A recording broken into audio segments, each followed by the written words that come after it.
अन्न जेवायला काय करायचं? 3 वाजले, आता कुठला सिलेंडर येईल?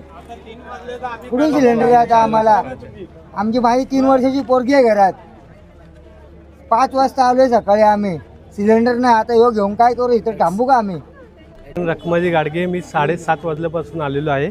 इथं गॅसचं सकाळी सांगतात की 9 वाजता येईन, 10 वाजता येईन, 11 वाजता येईन. अजूनपर्यंतही सिलेंडर आलेला नाही आहे. आम्ही अजून त्याच आशेवरती आहे की आम्हाला अजून भेटन. त्यामुळे भारत एजन्सी आम्हाला काय सांगतही नाही खरं की नक्की गॅस येणार आहे की नाही येणार आहे. मी काल पण परत गेली 2 वेळेस.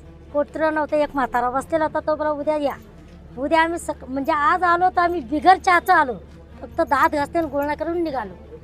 आणि मग तो सिलेंडरला नंबर लावला.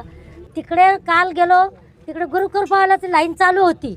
मग हा कुठे गेला याचा पण तर मला आला पाहिजे ना.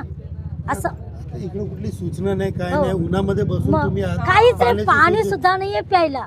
20 रुपयाचं पाणी आणलं किती वेळ नाही पिणार? असं आहे ना. घरच्या लोकांचा आम्ही विचार करतो ना, आमच्या घरचे लोक विचार करतात. काही गोष्टी ह्या झाल्या. काल आम्ही आलो होतो, 9 वाजता आलो होतो. ते म्हणे तुम्ही आज सगळा स्टॉक खतम झाला म्हणे, तर तुम्ही उद्या सकाळी या म्हणे. तर आम्ही सकाळी 5 वाजतापासून आलेले. आज संडे असून आम्ही सगळं न खाता पिता इथे आम्ही किती वेळचं थांबून आहोत. आज येईल. आणि विचारलं सगळ्यांना तर कोणी म्हणतात 1 घंटानी येत आहे, कोणी म्हणते अर्धा तासानी. असं करता करता टाइमपास होऊन राहिलेला सगळा. आता सकाळपासून तुम्ही उभे आहेत, एजन्सीकडनं तुम्हाला काय नेमकी सुविधा भेटते? काहीच नाही. आम्ही उन्हातानात बसून आहे. मुलं बाळ सगळे उपाशी आहे. आमचे मुलं बाळ सगळे उपाशी आहे. गॅस काहीच नाही. खूप त्रास झाला. आता जो आक्रोश आहे, एकीकडे सिलेंडर नाही, दुसरीकडे तुम्ही रांगा लावल्यात, काय तुमचा राग आहे नेमका? आमचं म्हणणं एवढंच आहे, जे आज आम्ही एवढे 150-200 माणसं होते ना, उद्या आम्ही जर आज गाडीने आली तर उद्या तेच लोकांना आधी सिलेंडर द्या, ते आरक्षित सिलेंडर आम्हाला करून द्या, आणि नंतर जे उद्या लाईन लावतील त्याच लोकांना पण द्या.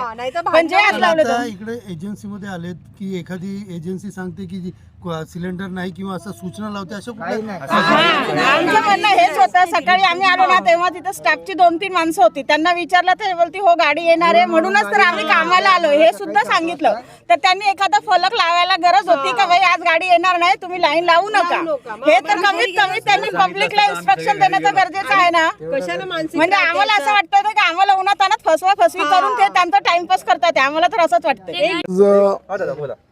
आज सकाळपासून मला वाटतं सकाळी 5 वाजल्यापासून लोक आलेले आहेत. जवळजवळ या ठिकाणी 200 ते 300 लोकांचा सिलेंडर घेण्यासाठी जमा होता. परंतु काही लोक एवढ्या उन्हामध्ये थांबू शकत नाही, त्यामुळं काही लोक निघून गेले. परंतु बऱ्यापैकी आता मी बघितलं की एवढी लाईन लागली सिलेंडरसाठी. परंतु या भारत गॅसचा मालक किंवा त्याचा कोणतरी मॅनेजर वगैरे इथे कोणी नाही.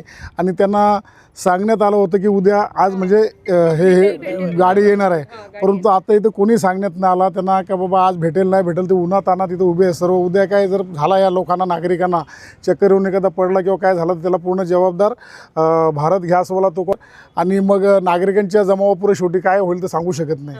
पण आता तुम्ही एक शिवसेना म्हणून तुम्ही काय बोलणार की ज्या पद्धतीने एकीकडे गॅस नाही, दुसरीकडे एजन्सीवाले ज्यांचे दुर्लक्ष करतात ते, तर एक शिवसेना म्हणून तुम्ही काय त्यांना इशारा? नाही, आम्ही त्याला इशारा आज जसं आज हे लोक नागरिक जमल्यात यांनी जर दखल नाही घेतली आज, तर उद्यापासून आम्ही आमच्या स्टाईलने, शिवसेनेच्या स्टाईलने आम्ही काय जे करायचं ते करणार आम्ही.